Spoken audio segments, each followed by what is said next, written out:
ఒక్క నిమిషం madam madam ఒక్క నిమిషం మసూద్ ఎన్కి జరుగు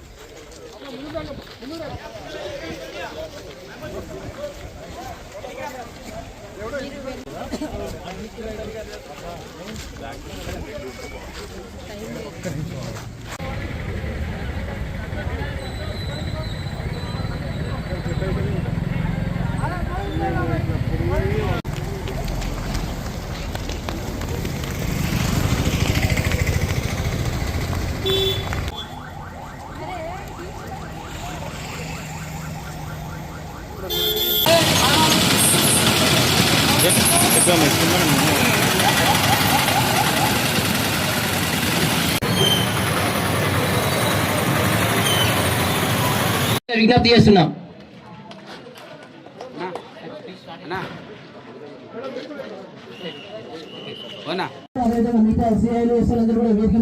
ఆహ్వానిస్తున్నాం. అట్లా పడండి.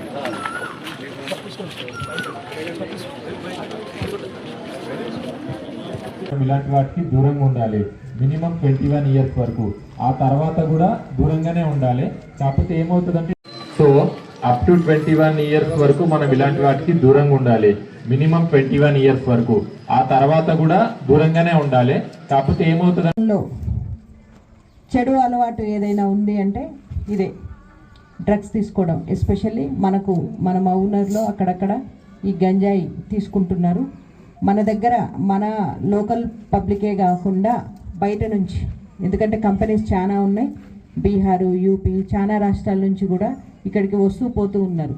సో ఈ క్రమంలో ఈ మెనాస్ తగ్గించడానికి మా వంతు కృషిగా మేము ప్రయత్నం చేస్తూనే ఉన్నాం. ఎప్పటికప్పుడు కేసెస్ రిజిస్టర్ చేయడము ఇలాంటివన్నీ కూడా చేస్తున్నాం.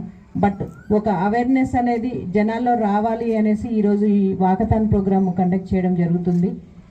ఒకళ్ళు అంటే ఏదైనా చెడు అలవాటుకి లోనైతే అది అతనికి ఒక్కడికే పరిమితం కాదు, ఆ వ్యక్తికి ఆ మొత్తం కుటుంబం మీద భారం పడుతుంది. సపోజ్ ఒక ఇంజనీరింగ్ చేసే అబ్బాయి మీద ఎన్నో ఆశలు పెట్టుకొని ఫ్యామిలీ అంతా చదివిస్తూ ఉంటారు.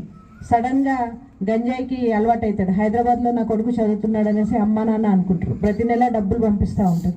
సడన్గా ఒకరోజు కాల్ వస్తుంది పోలీస్ స్టేషన్ నుంచి, మీ అబ్బాయి ఇట్లా గంజాయి తీసుకుంటూ దొరికిపోయాడు అనేసి. అప్పుడు మనం బాధపడితే ప్రయోజనం లేదు. మన పిల్లలు ఎక్కడున్నా ఏం చదువుతున్నా ఎస్పెషల్లీ వాళ్ళ మీద ఫోకస్డ్గా ఉండాలి. తల్లిదండ్రుల ఫోకస్ ఖచ్చితంగా ఉండాలి. ఏం చేస్తున్నారు, ఎలాంటి అలవాట్లు ఉన్నాయి, ఎలాంటి స్నేహితులు ఉన్నారు అనేది ఇది ఖచ్చితంగా ఉండాలి. అతను ఒక్కడే కాదు, అతను నేర్చుకునేదే అతని స్నేహితుల దగ్గర నుంచి. ఆ స్నేహితులు ఇంకొకడికి, అలా మొత్తం సొసైటీ అంతా కూడా దెబ్బతీసే అలవాటు ఇది చెడు వ్యసనం.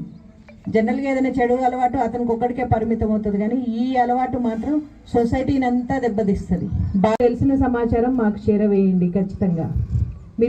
మేము కొంత వర్కౌట్ చేస్తాం, మీరు తెలుసుకోవాలి కదా అంటారు. మాకు తెలుస్తుంది, కానీ కాలనీల్లో మూలల్లో ఎక్కడెక్కడో ఉండే కొన్నిసార్లు తెలియకపోవచ్చు. మేము కూడా మీలాగే మనుషులం కదా. సో మాకు తెలియని ఇన్ఫర్మేషన్ ఏదైనా ఉంటే మీరు ఇవ్వడం ద్వారా వాళ్ళని ఆ అలవాటు నుంచి బయటపడేసి చక్కటి పౌరులుగా తీర్చిదిద్దొచ్చు. మీరు కూడా బాధ్యతాయుతమైన పౌరులే కదా, బాధ్యత గల పౌరులే సమాజంలో. సో మీ వంతు బాధ్యత నిర్వహిస్తారనేసి కోరుకుంటున్నాను. మా పోలీస్ శాఖ ఎప్పుడూ ప్రజారక్షణలో ముందుంటుంది. సో దానికోసం మీ భాగస్వామ్యం మాకు ఎంతో అవసరం. అన్ని వర్గాల ప్రజలు, నాట్ ఓన్లీ ప్రజలు, మనకు వివిధ వర్గాలు, కంపెనీస్ వాళ్ళు కావచ్చు, బ్యాంక్స్ వాళ్ళు కావచ్చు, ప్రతి ఒక్కళ్ళు, సొసైటీలో ఉన్న ప్రతి ఒక్కళ్ళ బాధ్యత కూడా ఉంది. మీరు మాతో కలిసి పనిచేస్తేనే మనం ఈ సమాజాన్ని డ్రగ్ ఫ్రీ సొసైటీగా మార్చొచ్చు. కాబట్టి సే నో టు డ్రగ్స్ ఖచ్చితంగా మీరు ఇన్ఫర్మేషన్ ఇస్తారనేసి కోరుకుంటూ ముగిస్తున్నాను. Thank you.